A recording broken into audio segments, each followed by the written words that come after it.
দেখলে শুধু সালাম দিয়ে চলে যায়, কোনো অনুভূতি নাই। আবার কত হাজি পাগলের মতো কাঁদতে থাকে। কোন হাজি মদিনার থেকে ফেরার সময় পাগলের মতো কাঁদে পাগলের মতো, আর বলে হুজুর আমি গরিব মানুষ, কোনদিন আর মদিনা আসতে পারবো কিনা জানি না গো নবী, বিদায় নিচ্ছি আপনার কদম থেকে।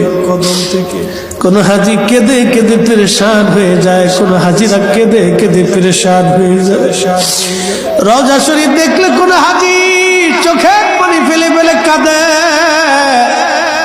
পাগল পারা হয়ে যায় হাজি, পাগল পারা হয়ে যায় হাজি, পাগল পারা হয় হাজি, পাগল পারা হয় নবী বিরহ বেদনা সহ্য করতে না পেরে।